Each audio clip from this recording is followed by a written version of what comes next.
ప్రార్థన చేయండి.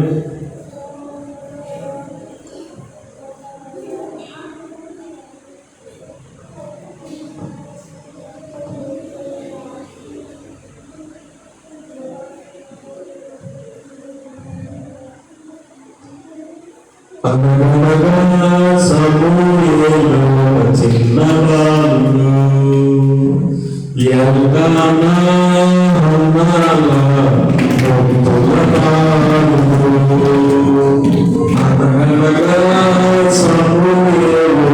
చిన్నవాడు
ఇప్పుడు మనకు పాటల ద్వారా కంఠస్థ వాక్యం ద్వారా నీ నామాన్ని మహిమపరిచాం. యేసయ్యా మీకు వందనాలయ్యా. బైబిల్ పాటలు చెప్పుకొని పోతుండగా మీరే మాకు తోడుగా ఉండండియ్యా. మీ పరిశుద్ధాత్మను మాకు తోడుగా ఉంచి మా అందరికీ అర్థమయ్యేటట్లుగా మీరే బోధించమని సహాయం చేయమని యేసు నామములో అడుగుచున్నాము తండ్రి, ఆమేన్. మంచిది.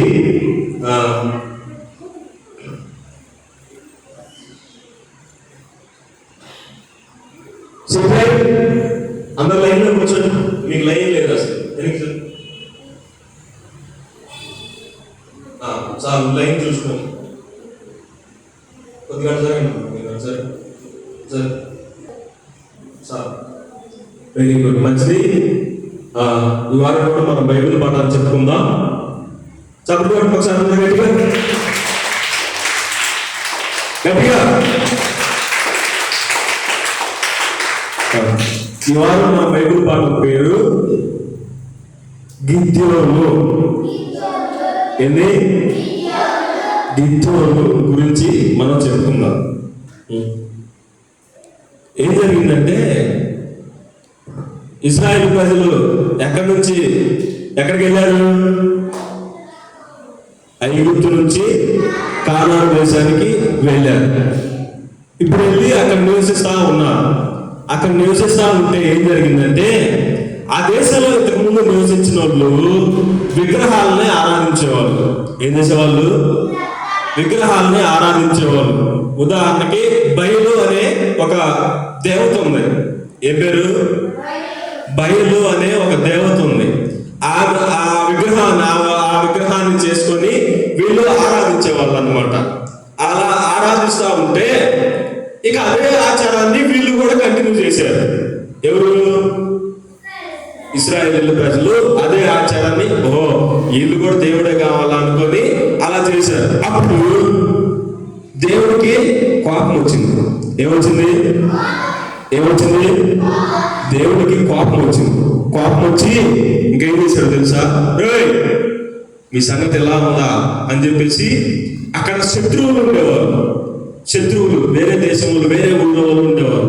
అమ్మోనీయులు, మిద్యానీయులు అని ఉండేవారు. ఎవరు? అమ్మోనీయులు, మిద్యానీయులు అని ఉండేవారు. పొరుగులు అన్నమాట వాళ్ళు. అయితే అప్పుడు దేవుడు ఏం చేశాడంటే ఈ ఇశ్రాయేలు ప్రజలందరినీ కూడా వాళ్ళ చేతులకి అప్పగించాడు. అలా ఎన్ని సంవత్సరాలు అంటే దాదాపు 12 సంవత్సరాలు. ఎన్ని సంవత్సరాలు? ఒక 12 సంవత్సరాల వరకు అలా అప్పగించేశాడు అనమాట. అలా అప్పగించేస్తే వాళ్ళు ఏం చేస్తున్నారంటే, వీళ్ళు పంట పండించినప్పుడు అలా వాళ్ళు వచ్చి దోచుకొని వెళ్ళిపోతున్నారు. వీళ్ళేమో కష్టపడి నాట్లేసి పంటలు పండించి అన్ని చేస్తున్నారు. వాళ్ళేమో వచ్చి దోచుకొని వెళ్ళిపోతున్నారు. పశువుల్ని దోచుకొని వెళ్ళిపోతున్నారు. అలా దోచుకొని వెళ్తా ఉన్నారు అనమాట. అలా వెళ్తా ఉంటే ఒకసారి ఏం జరిగిందంటే, ఒకరోజు చీకటి పడింది. ఏం పడింది? చీకటి పడితే ఒక అతను చుట్టూ చూసి భయంగా చూసి ఎవరన్నా వస్తారేమో అని చూసి ఏం చేశాడంటే గోధుమల్ని కొడతా ఉన్నాడు. గోధుమలు పంటని కోసుకొని వచ్చి దాన్ని నూరుస్తా ఉన్నాడు. తొందరగా ఆ గోధుమను తీసుకెళ్లి సంచిలో తీసుకెళ్లి ఇంట్లో వేసుకుందాం అని చెప్పేసి తొందరగా పని చేస్తా ఉన్నాడు. ఎందుకని? మళ్ళీ దొంగలు వస్తారేమో, వచ్చి దోచుకొని వెళ్ళిపోతారేమో, తీసుకొని వెళ్ళిపోతారేమో అని త్వరగా చేస్తా ఉన్నాడు అనమాట. అతని పేరే గిద్యోను. ఏం పేరు? అతని పేరే గిద్యోను. అతను భయస్తుడు అనమాట. అయితే ఈలోపు ఏం జరిగిందో తెలుసా? ఒకరు వచ్చారన్నమాట. ఇతనేమో పని చేసుకుంటా ఉన్నాడు. అలా పని చేసుకుంటా ఉంటే ఒకరు వచ్చారన్నమాట. ఈలోపు వచ్చి పరాక్రమము గల బలాఢ్యుడా అని పిలిచారంట. అర్థమైందా? పరాక్రమము గల బలాఢ్యుడా అని అంటే ఏంటి అర్థం? మంచి బలం కలిగినోడా అని అర్థం అన్నారు. ఏంది? బలం కలిగినవాడా, ధైర్యశాలి, ధైర్యం కలిగినవాడా అని అర్థం. మరి వాస్తవంగా ఈ గిద్యోను ఎలాంటి వాడు? భయస్తుడు, పిరికివాడు. ఇదేంటి పిలిచారు నన్ను అని చెప్పేసి అనుకున్నాడు. చూస్తే గిద్యోను అక్కడంతా దేవదూత అంట. ఎవరు? దేవదూత వచ్చి పరాక్రమం గల బలాఢ్యుడా అని పిలిస్తే ఓహో నన్ను కాదు ఇక్కడ ఎవరైనా ఉన్నారేమో అనుకో. చూస్తే ఎవరు లేదు. పిలిచింది గిద్యోన్నే. నన్నేనా పిలిచింది మీరు? అవును నిన్నే పిలిచింది అని చెప్పి ఆ దేవత చెప్పింది. నేను మన దేవుడైన యెహోవా దేవదూతను ఐగుప్తు దేశం నుంచి కానాను దేశానికి నడిపించాడే ఆ దేవుడే మీ దేవుడు, ఆయనే మీకు తోడుగా ఉంటాడు అని చెప్పి ఈ దేవతను చెప్తే గిద్యోను అంటాడు, అవునా ఆ దేవుడే మాకు తోడుగా ఉంటే మాకు ఈ పేదరికం ఎందుకు వచ్చేది? అంటే తినడానికి తినలేదు వాళ్ళకి. ఎందుకు లేదు? వాళ్ళు వచ్చి దొంగతనాలకు వచ్చి దొంగలించడం పోతా ఉన్నారు, జయిస్తా ఉన్నారు. అవసరం ఎదురు తిరిగితే కొడతా. అందుకని చెప్పేసి మాకు పేదరికం తినడానికి తినలేదు, అదే దేవుడు మాకు తోడుగా ఉంటే మాకు ఈ గతి పెట్టేదా అని చెప్పేసి అంటా ఉన్నారు. ఏమన్నాడు? దేవుడే కానీ మాకు తోడుగా ఉంటే ఇంత పేదరికంలో మేము ఉండేవాళ్ళమా అని చెప్పేసి అన్నాడు. ఎవరు అందే? గిద్యోను అన్నాడు. ఎవరితో అన్నాడు? దేవదూతతో అన్నాడు. అంటే అప్పుడు మరి దేవుడు తోడుగా ఉన్నాడా? వీళ్ళకి తోడుగా ఉన్నాడా? లేడు. ఎందుకు లేడు? విగ్రహాలనే ఆరాధిస్తున్నారు. విగ్రహాలని ఆరాధిస్తున్నారు, అందుకని తోడుగా లేడు వీళ్ళకి. సరే, ఇప్పుడు ఇక దేవుడితో వచ్చి గిద్దెలతో మాట్లాడుతుంది కదా. సరే, నువ్వు ఇక ఇప్పుడు అవన్నీ వదిలేసి ఇప్పుడు మీరందరూ దేవుడికి ప్రార్థన చేశారు. దేవుడు మీ ప్రార్థన ఆలకించాడు. కాబట్టి నువ్వేం చేయాలంటే ఆ శత్రువులందరినీ జయించాలి అని చెప్పేసి గిద్యోనుతో దేవుడితో చెప్పింది. ఏం చెప్పింది? నువ్వు ఆ శత్రువుల్ని జయించాలి అని చెప్పింది. అసలు నువ్వు దేవదూతమేనా? నాకు డౌట్గా ఉంది. నాకు ఎవరికి డౌట్ వచ్చింది? గిద్యోనుకి డౌట్ వచ్చింది. నువ్వు అసలు దేవదూతమేనా కాదా? నువ్వే కనుక దేవదూతం అయితే, దేవుడి మంచి దూతం అయితే నువ్వు ఇక్కడే ఉండు, నేను వెళ్ళి కొన్ని తీసుకొని వస్తా, వాటిని నువ్వు తీసుకుంది కానీ అని చెప్పేసి అని ఆ దేవతను అక్కడే ఉంచమన్నాడు. త్వరగా గబగబా వెళ్ళి ఏం చేశాడంటే కొన్ని రొట్టెలు వేసాడు. ఎన్ని రొట్టెలు వేసాడు. ఇంకా ఒక గొర్రె పిల్ల తీసుకున్నాడు. గొర్రె పిల్ల తీసుకొని కట్ చేసి దాన్ని ముక్కలు కొట్టి దాన్ని కోత వేసాడు. ఏం చేశాడు? దాన్ని కూడా ముక్కలు వేసాడు. ఈ రొట్టెలు, ఈ మాంసం, రొట్టెలు మాంసం, ఈ రొట్టెలు మాంసం తీసుకొని వచ్చి నువ్వే కనుక దేవదూతం అయితే, నువ్వే కనుక వీటిని తీసుకొని దేవుడికి అర్పించు అని చెప్పేసి అంటే ఆ దేవదూత ఏం చేశాడంటే సరే ఇవ్వు అని చెప్పేసి వాటిని తీసుకొని వెళ్ళి ఒక రాయి మీద పెట్టాడు. ఒక రాయి మీద పెట్టాడు, రాతి మీద పెట్టాడు అనమాట. ఆ రాతి మీద పెట్టగానే ఏమైందంటే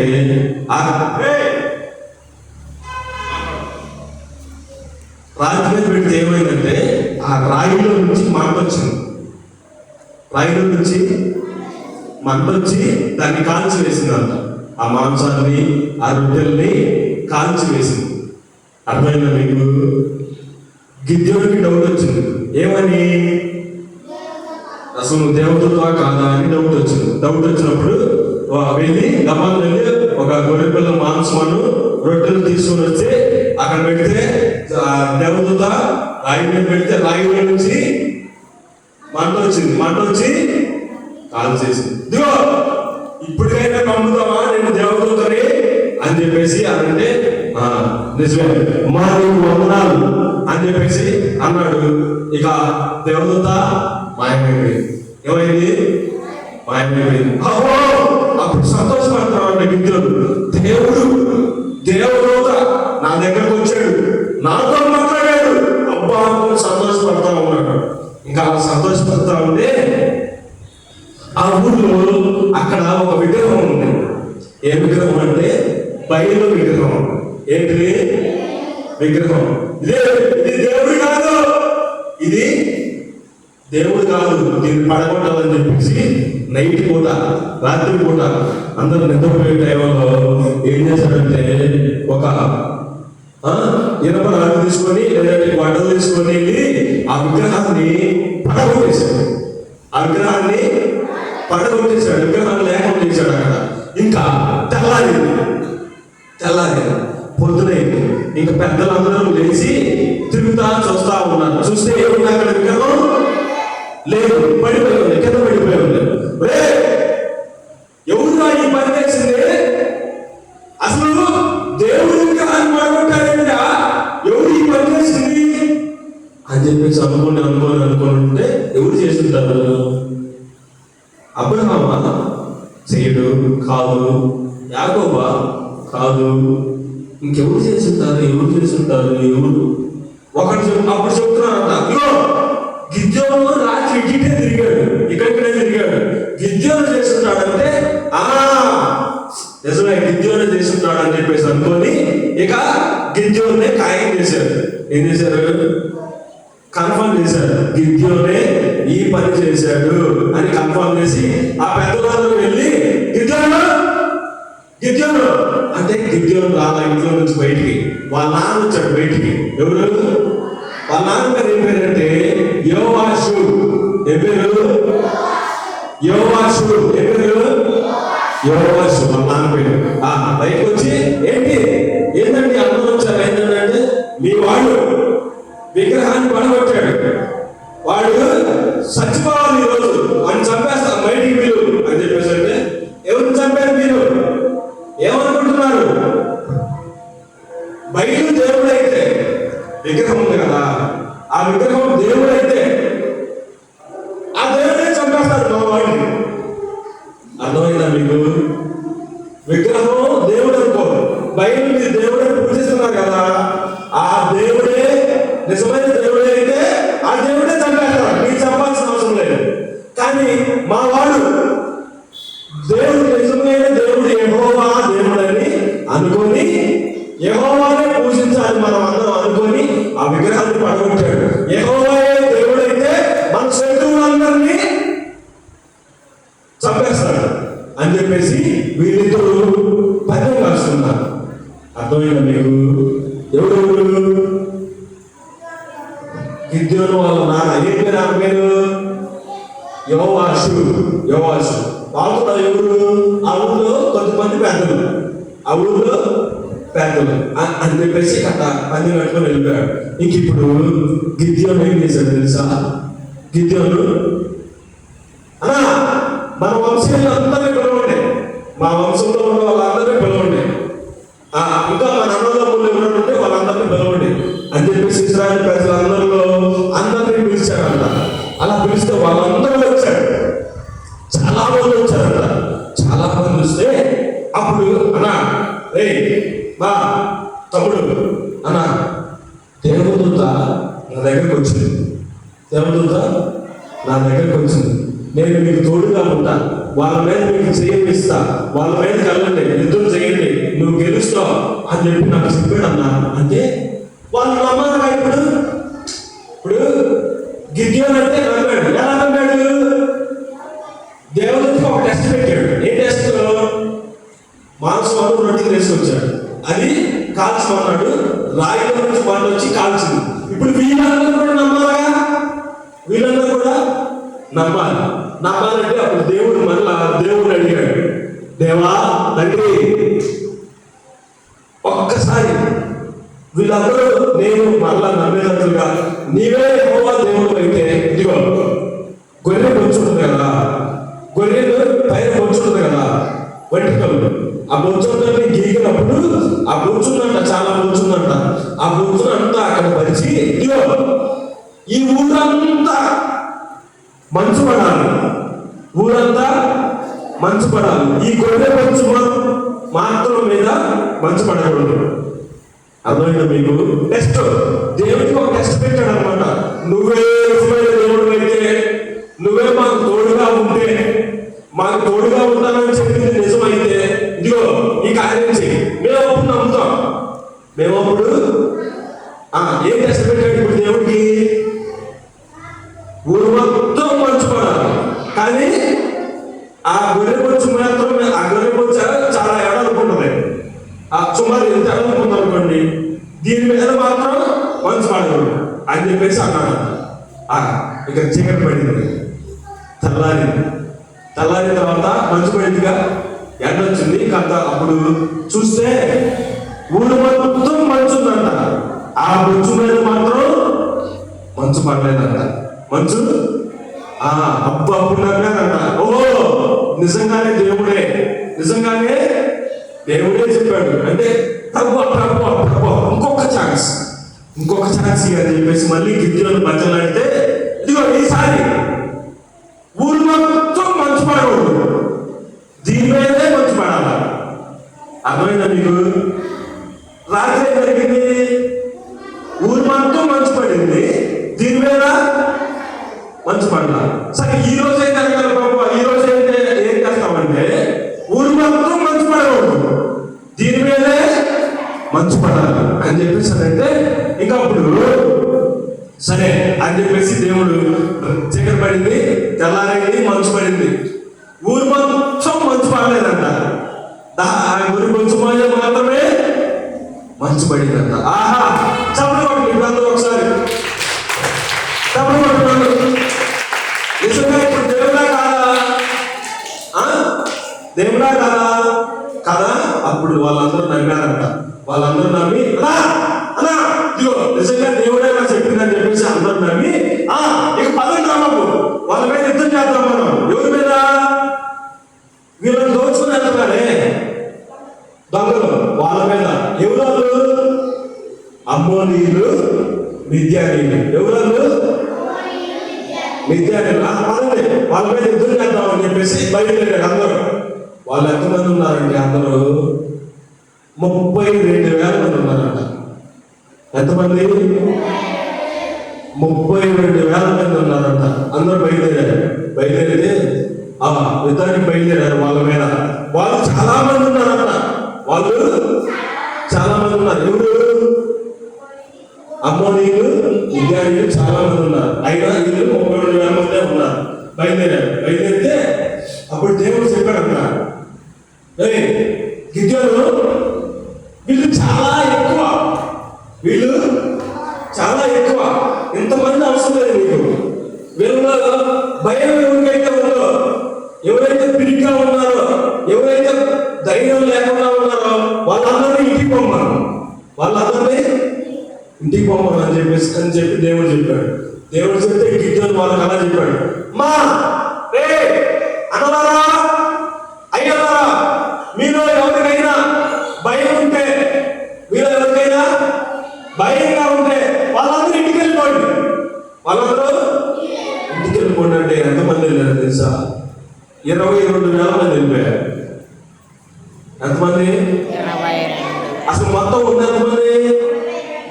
32,000 మంది. ఎంతమంది వెళ్ళిపోయారు? 22,000 మంది వెళ్ళిపోయారు. ఇప్పుడు ఎంతమంది ఉన్నారు? ఇంకా 10,000 మంది ఉంటారా? కరెక్టేనా? మొత్తం 32,000 మంది, 22,000 మంది వెళ్ళిపోయారు. ఇంకెంతమంది ఉంటారు? 32లో నుంచి 22 పోతే ఎంత?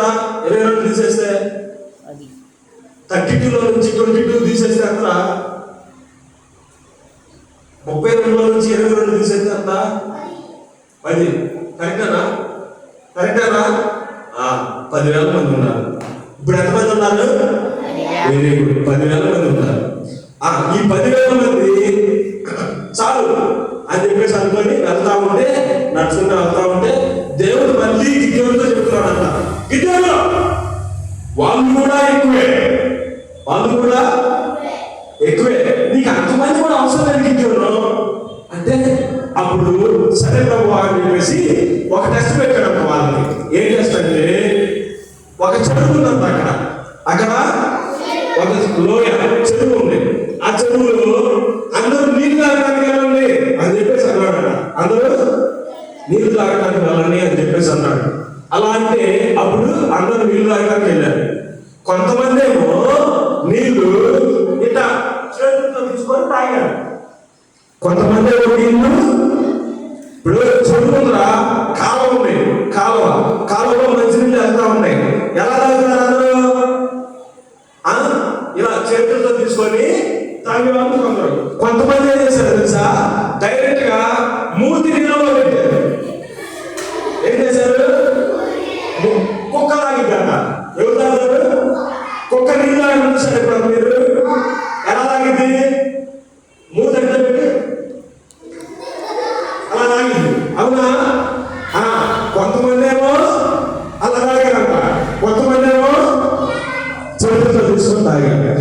ఇప్పుడు వాళ్ళందరినీ వేసేయమన్నాడు దేవుడు.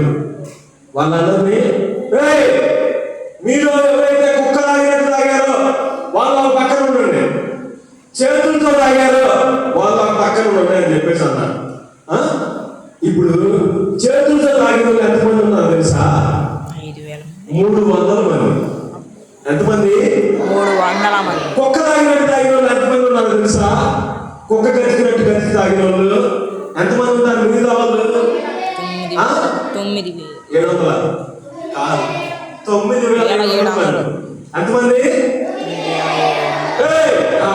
ఇక ఇప్పుడు ఏం చేస్తారు తెలుసా? మీరందరూ ఇంటికి పోండి. మీరందరూ ఎవరు? కుక్క తాగినట్టు వాళ్ళు మీరందరూ ఇంటికి పోండి.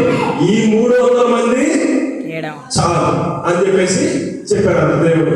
సరే, వాళ్ళందరూ కూడా ఇంటికి పంపించాడు. ఇప్పుడు ఎంతమంది ఉన్నారు? కేవలం 300 మంది ఉన్నారు. వాళ్ళేమో చాలా మంది ఉన్నారు, చాలా మంది ఉన్నారు. సరే, వీళ్ళు యుద్ధానికి బయలుదేరారు. ఇంకా వాళ్ళ మీదకి యుద్ధానికి బయలుదేరారు. వాళ్ళు సుమారుగా చాలా మంది ఉన్నారు, వేలలోనో లక్షల్లోనో ఉన్నారు వాళ్ళు. వీళ్ళు ఎంతమంది ఉన్నారు? 300 మందే ఉన్నారు. సరే, ఇంక ఇప్పుడు ఏం చేశారంటే అందరూ కూడా బోర తీసుకున్నారు. అందరూ బోర తీసుకున్నారు, కొండ తీసుకున్నారు. బోర కొండ తీసుకొని అందరూ బయలుదేరారు. 300 మందిని 3 గుంపులు చేశాడు. 300 మందిని 3 గుంపులు చేశాడు. అంటే ఎంతమంది? ఒక్కొక్క గుంపులో 100 మంది చేశాడు. ఒక్కొక్క గుంపులో 100 మంది. మీరు ఇట్లాంటి అట్లాంటి, మీరు ఒక గుంపు ఇట్లాంటి, ఒక గుంపు ఇట్లాంటి, ఒక గుంపు ఇట్లాంటి, ముగ్గురు రౌండ్ అప్ చేయండి. వాళ్ళని ముగ్గురు 3 గుంపులలో రౌండ్ అప్ చేయండి అని చెప్పేసి అన్నారు. చేసి దగ్గరికి ఏం చేస్తారంటే, నేను బోర ఊదినప్పుడు కొండలో పగలగొట్టండి, పగలగొట్టి బోర్లు ఊదండి. కొంతమంది బోర్లు ఊదండి, కొంతమంది ఏమో యెహోవా ఖడ్గము, గిద్యోను ఖడ్గము, యెహోవా ఖడ్గము. అర్థమైందా? గిద్యోను ఖడ్గము, యెహోవా ఖడ్గము, గిద్యోను ఖడ్గము అని చెప్పేసి అరవండి అని చెప్పేసి అన్నారు. అందరూ ఇక కొండలు పట్టుకున్నారు, బోర్లు పట్టుకున్నారు. కొంతమంది మొత్తం రౌండ్ చుట్టారు. వాళ్ళే చాలా మంది ఉన్నారు. వీళ్ళు ఎంతమంది ఉన్నారు? 300 మంది ఉంది. ఇంకా రౌండ్ చేసి ఈ 300 మంది వాళ్ళని రౌండ్ చేసి రౌండ్గా వెళ్ళి అప్పుడు ఇక బోర్లు చేయడనమాట. ఇంట్లో పోగానే ఇక కొండలు పగలగొట్టేసరికి పాలలోకి వెళ్ళి కొండలు పగలగొట్టేసరికి ఎవరో వచ్చారా అనుకుని వాళ్ళు ఇక బోర్లు ఉంటున్నారు అనమాట. అని బోర్లు ఉంటున్నారు. ఇక అనుకున్నారు మళ్ళీ యెహోవా ఖడ్గము, గిద్యోను ఖడ్గము ఏమని చెప్పండి అని చెప్పేసి అడుగుతున్నారు. అలా అడుగుతుంటే వాళ్ళు అనుకుంటున్నారు, వీళ్ళు చాలా మంది వచ్చారు మన దగ్గరికి, మనం ఇలా జయించలేము అని చెప్పేసుకొని కొంతమంది పారిపోయారు. కొంతమంది వాళ్ళే చంపుకున్నారట. కొంతమంది పారిపోయారు, కొంతమంది వాళ్ళే చంపుకున్నారు. ఇంకా ఇశ్రాయేలు జోలికి వెళ్ళకూడదు మనం అని చెప్పేసి ఇంకా వాళ్ళందరూ కూడా ఓడిపోయారు. ఇప్పుడు యుద్ధం ఎవరు గెలిచారు? ఇశ్రాయేలీయులు. ఎవరు నాయకుడు? వాళ్ళ నాయకుడు గిద్యోను. గిద్యోను ఇంకా న్యాయాధిపతిగా నియమించారన్నమాట. వాళ్ళని దేవుడు తోడుగా ఉండి చాలా పెద్ద సంఖ్యలో ఉన్న వాళ్ళందరినీ కేవలం 300 మందితో వెళ్ళి జయాన్ని అనుగ్రహించాడు అన్నమాట. కొన్నిసార్లు మనం కూడా అమ్మో ఇంత పెద్ద పని, ఇంత పెద్దలాగా ఉన్నాయి, ఇది పెద్ద సమస్య అని మనం కూడా అనుకోవచ్చు. కానీ దేవుడు మనకు తోడుగా ఉంటే దాన్ని మనం జయిస్తాం అన్నమాట. అర్థమైందా? ఏమర్థమైంది? మనకి ఏదైనా పెద్ద సమస్యలు వచ్చినాయనుకో, దేవుడు మనకి తోడుగా ఉంటే మనం దాన్ని జయిస్తాం. వాళ్ళే చూడండి, వేలలో లక్షల్లో ఉన్నారు వాళ్ళు. వీళ్ళు ఎంతమంది ఉన్నారు?